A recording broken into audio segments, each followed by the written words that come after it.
Hey, welcome back to Midas Letter Live. My guest in this segment is none other than Barry Fishman. He's the CEO of Vivo Cannabis.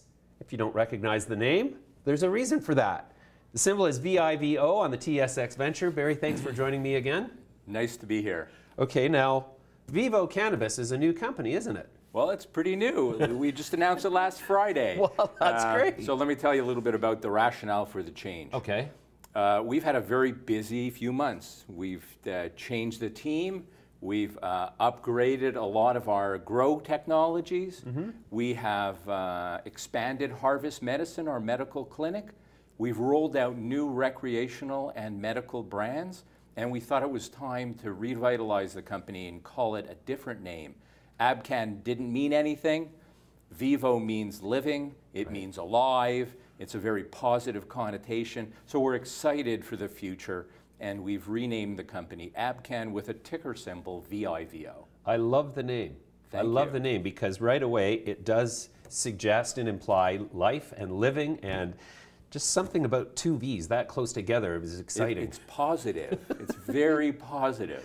Yeah, okay. So tell me about some of the bigger changes that you made. Yeah, well, I don't know if you've kept track of the news. We first launched a new medical brand called Beacon Medical.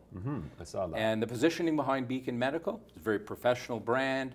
It's education focused. It's focused on helping patients navigate using cannabis. And we think that we're differentiating ourselves because we're very focused on medical along with adult use. And over the last couple of weeks, we introduced two new adult use brands. The first one being Fireside, which is a social brand, being around a campfire, enjoying good times. And it has a great feel to it, great logo, and specifically targeted to gain customer loyalty in this emerging adult use segment. And then just last week, we introduced our second recreational brand called Lumina. Lumina is targeted on wellness, relaxation, mind and body, making sure that people have an experience that, that is positive for them.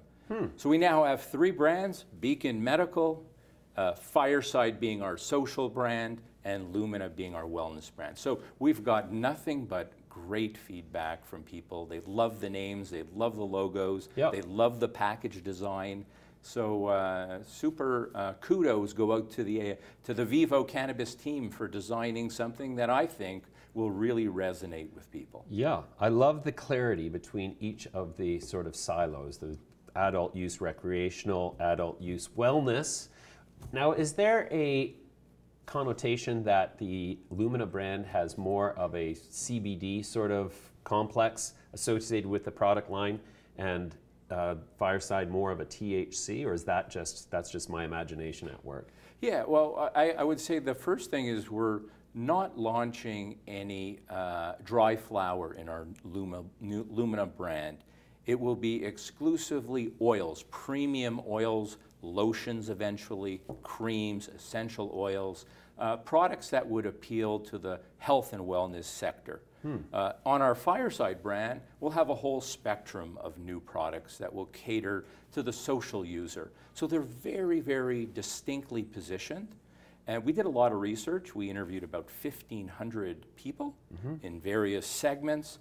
And we determined really to split the entire cannabis sector in Canada into three distinct sectors, one being wellness, one being social, and one being medical.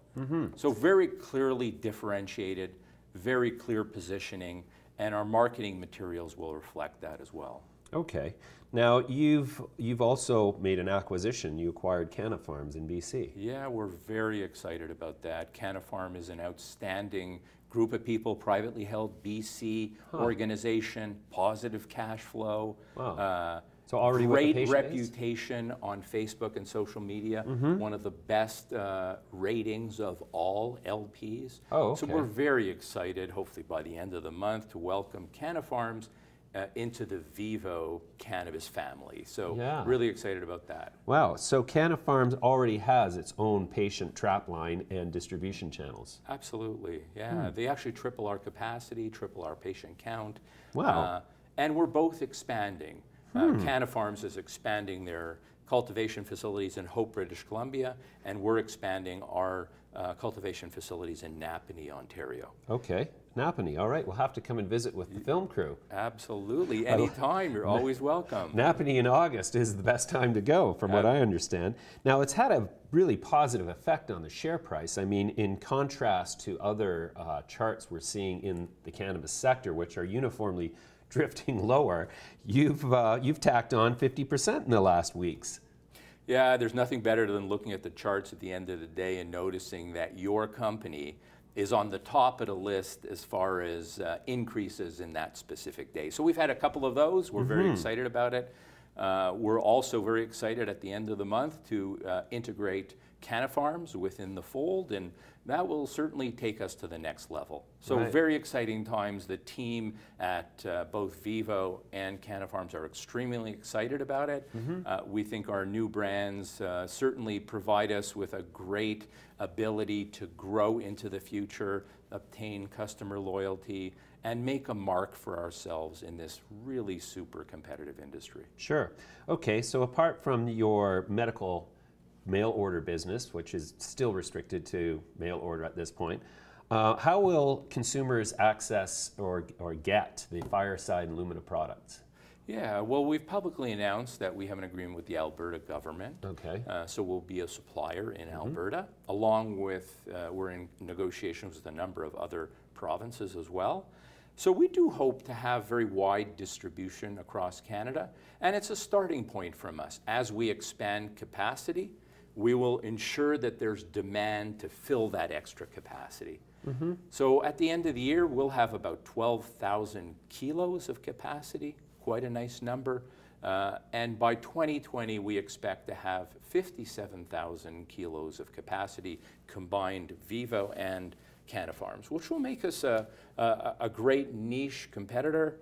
And we're very excited about that. Not only in Canada, but we're also looking at great opportunities in Australia and Germany. I was just about to ask you about an international strategy. So Yeah, you've already got stuff going in Germany and Australia? Yeah, James, we have employees on the ground in both countries.